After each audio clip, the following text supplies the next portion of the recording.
termináis, voy a dar paso ya a la sesión tercera, ¿vale? La última de hoy, que estará moderada por el doctor Antonio Benítez Cabello y la doctora Alejandra Bermúdez Oria, ¿vale? Muchas gracias. Bueno, es una hora mala para escuchar ponencias, pero creo que os va a gustar las que vienen, son bastante interesantes.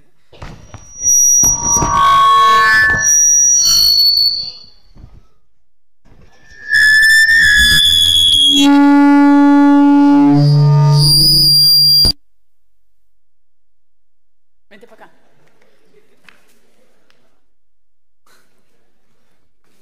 Vale, ahora sí, ¿no?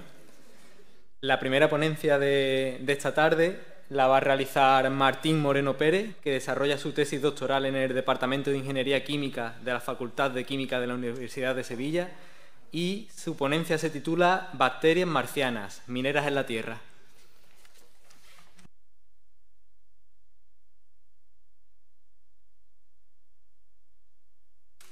Recuerda, Martín, que la ponencia son 10 minutos más 5 de preguntas, ¿vale? Vale, guay. Bueno, chicos y chicas, pues yo tengo que hacer otra confesión, y es que aquí mis compañeros, que ya os han expuesto, son científicos, pero yo soy chatarrero. Y os vengo a hablar de las bacterias marcianas mineras en la Tierra. Y estaréis pensando, ¿pero qué dice este nota, vale? A ver, yo soy chatarrero porque la definición de chatarrero, según la RAE, es la persona que se dedica a recoger, almacenar o vender chatarra. Y la chatarra, entendiéndola como el conjunto de trozos de metal. Pero si vemos la definición de chatarra, vemos que tiene una primera acepción, que es la escoria que deja el mineral de hierro. Y el mineral de hierro, una de las formas en las que se presenta es la pirita, que como podéis ver por su fórmula química es el sulfuro de hierro. Pues de pirita sabemos mucho en España y en Andalucía, porque tenemos la faja pirítica ibérica, que es una acumulación de minerales sulfuros que se extiende por el sur de Portugal y el oeste de Andalucía. Lo podéis ver sombreado en rojo. Y los puntos rojos más oscuros que veis son minas que se explotan o que han sido explotadas para la obtención de metales. Alguna de estas minas, como la de Río Tinto, se lleva usando desde el año 3000 a.C. Los íberos, los fenicios, los romanos y los musulmanes han usado esta mina. Y Río Tinto es interesante por otra cosa que ya habréis visto en el póster, que es un río completamente rojo. Es un río de ácido sulfúrico que es rojo por culpa o debido a unas bacterias, las bacterias mineras.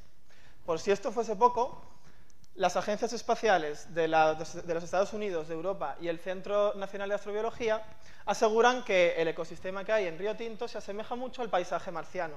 Y es por esto que en Río Tinto se entrenan los robots y los astronautas que irán al planeta rojo. Pero bueno, no nos vamos a desviar del tema. Yo os he dicho que soy chatarrero, pero chatarrero con título universitario.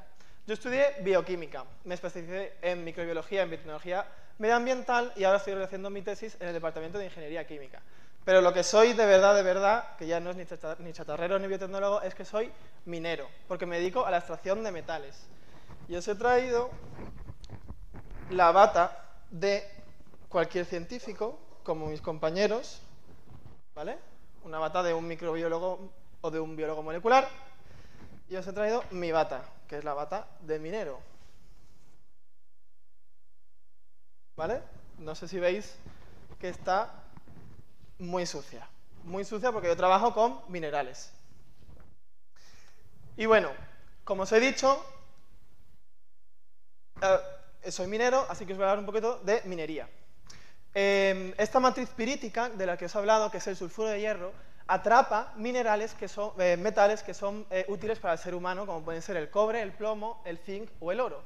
Y para poder aprovechar estos metales, el ser humano desarrolló la minería y la metalurgia, que es el conjunto de técnicas que se emplean para la extracción de metales de sus minerales. Como podemos ver, estos metales están atrapados dos veces, una en su forma sulfuro y otra rodeados de la matriz pirítica. Y para poder liberar estos metales, el ser humano puede usar técnicas pirometalúrgicas, que como su nombre indica es la disciplina de la metalurgia que usa el calor para obtener esos metales, como puede ser el proceso de fundición, que es la técnica para la extracción de metales más antigua. Las técnicas metalúrgicas son muy exigentes energéticamente, pero son muy rápidas. Sin embargo, no son nada sostenibles con el medio ambiente y solo son económicamente rentables cuando los minerales que procesan tienen muchos metales. Como son técnicas que son tan rápidas y se llevan usando tantos miles de años, muchas de las minas que hemos visto antes están ya agotadas o solo les quedan minerales con pocos metales. Para poder tratar los minerales con pocos metales, empleamos la hidrometalurgia, que es otra disciplina de la metalurgia que emplea disoluciones líquidas, acuosas y orgánicas en las que ocurren reacciones químicas que extraen los metales. Estas técnicas son relativamente rápidas, un poquito menos exigentes desde el punto de vista energético, pero siguen sin ser medioambientalmente sostenibles porque producen residuos y además solo son económicamente rentables para la obtención de algunos metales como el cobre. Así que el ser humano, para poder aprovechar esos minerales que tienen pocos metales y poder gestionar los residuos mineros, tuvo que estrujarse el coco y buscar una solución, hasta que alguien se dio cuenta de que la naturaleza es sabia y ya existía esa solución. Os he hablado de Río Tinto y de que era rojo por culpa de unas bacterias. Así que surge la biohidrometalurgia, que es una subdisciplina de la hidrometalurgia que en vez de emplear reacciones químicas, emplea reacciones biológicas, catalizadas por los microorganismos de los que voy a hablar a continuación. Como veremos, estas técnicas requieren más tiempo, requieren muchísima menos energía y son sostenibles. Vale. Os he dicho que estudié microbiología. Entonces, Acidobacillus ferroxidans es una de estas bacterias responsables del color rojo del Río Tinto. Y esta me la conozco mejor que la palma de mi mano. Ya os he hablado de ella, así que voy a pasar rapidito. Es una bacteria acidófila extrema porque necesita el gradiente de protones para producir energía y tiene un metabolismo quimiolito-autótrofo que no os lo voy a repetir porque ya os lo he nombrado en el póster. Pero quiero que os quedéis con que oxida el hierro 2 a hierro 3 y es capaz también de usar el azufre para obtener energía. Porque estas reacciones le van a permitir que sea usada como una aplicación biotecnológica en la biominería. Aquí. Vale. Para explicaros un poco qué procesos biohidrometalúrgicos son los que yo trabajo, tenemos que recordar cómo está el metal en su forma pirítica, que está atrapado dos veces por el sulfuro metálico y por la matriz de pirita. En biohidrometalurgia usamos el agente oxidante hierro 3 para disolver este sulfuro metálico y liberarlo en su forma sulfato. Y esta reacción se conoce como lixiviación química. Pero como os he dicho, las reacciones químicas tienen un problema, y es que se gasta el agente oxidante hierro 3 continuamente, con lo cual tengo que invertir dinero en seguir añadiéndolo, y se me acumulan los productos que pueden ser un problema. Aquí es donde entran en juego las bacterias mineras, porque, como hemos visto, Acidobacillus ferroxidans es capaz de bioxidar el hierro 2 y transformarlo en hierro 3, que lo podemos volver a usar en la lixiviación química como agente oxidante. Y además, también hemos visto que es capaz de usar el azufre produciendo ácido sulfúrico, que es el que necesita en la reacción de bioxidación del hierro. De forma que, globalmente, nos queda el proceso de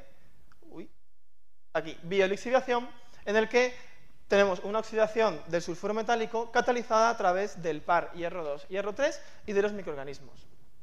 Este proceso ocurre a condiciones de presión y temperatura ambientales, lo que reduce enormemente los requisitos energéticos y económicos, y además lo hace sostenible, presentando a las técnicas de biolixiviación como una alternativa sostenible a las técnicas convencionales de biominería. Bien. Para poder, la reacción global que se lleva a cabo y así obtener los metales consiste en la biolixiviación de esta matriz pirítica por una parte, de forma que se libera la pirita, y luego la liberación del ion metálico de su forma sulfuro a su forma sulfato. Y ya el ion metálico en su forma sulfato se puede aprovechar mediante otras técnicas. Como os he dicho, este es un proceso sostenible y ahora mismo en Europa es lo que más le interesa, desarrollar técnicas de obtención de recursos con el mínimo impacto medioambiental posible y de forma rentable para que podamos seguir desarrollándonos tanto científica como tecnológicamente. En el proyecto europeo en el que yo trabajo, Raumina, nos dedicamos al estudio y la aplicación de estas técnicas de biohidrometalurgia a nivel industrial para obtener metales como el cobre, el cobalto o el antimonio. Y bueno, para que estas bacterias realicen estas reacciones de forma óptima, tengo que ponerlas en las mejores condiciones. Y para ello yo me encargo de diseñar y operar bioreactores. Un bioreactor no es más que un recipiente en el que ocurre una reacción. Si fueseis más mayores, os pondría de ejemplo un botellín de cerveza, pero como se supone que nunca habéis probado una, os pongo de ejemplo un yogur. En un yogur, las bacterias lácticas transforman la leche en yogur. Pues yo tengo un yogur, pero mucho más grande, y le meto ácido sulfúrico y bacterias. Y la pirita, que es la que come las bacterias. Y entonces, a cambio, las bacterias me van disolviendo la pirita y liberando los metales, que yo puedo extraer mediante otras técnicas. De esta manera, el desarrollo de la biohidrometalurgia se presenta como una alternativa más sostenible a las técnicas de piro e hidrometalurgia, y así permiten que la minería se transforme en una biominería que nos puede aportar los metales que necesitamos en nuestro día a día sin perjudicar al medio ambiente. Muchas gracias.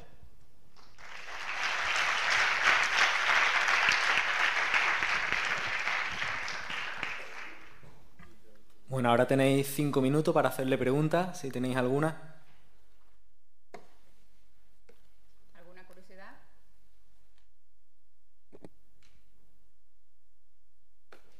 Bueno, yo sé que tengo una, Martín, y me gustaría saber si estos métodos que utilizas para la hora de extraer los metales, el rendimiento y la pureza del metal obtenido es similar, es comparable a los métodos tradicionales.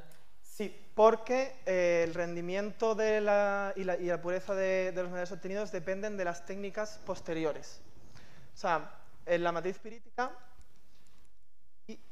aquí, en la fundición, por ejemplo, lo que hace es fundir toda la matriz pirítica y fundir el metal, y luego las técnicas lo que hacen es extraer el metal. Entonces, lo que yo hago es fundir también la matriz pirítica, pero las técnicas de obtención del metal son las mismas que en pirometalurgia o en hidrometalurgia. Lo que pasa es que el pretratamiento del mineral es mucho más barato y mucho más sostenible.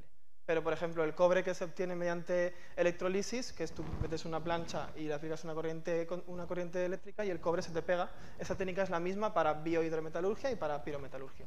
Con lo cual, sí, el metal que se produce es exactamente igual que con el resto de técnicas. Gracias. Tengo otra pregunta por curiosidad que me ha surgido mirando la presentación. Es una de las bacterias que hay en Río Tinto. Sí.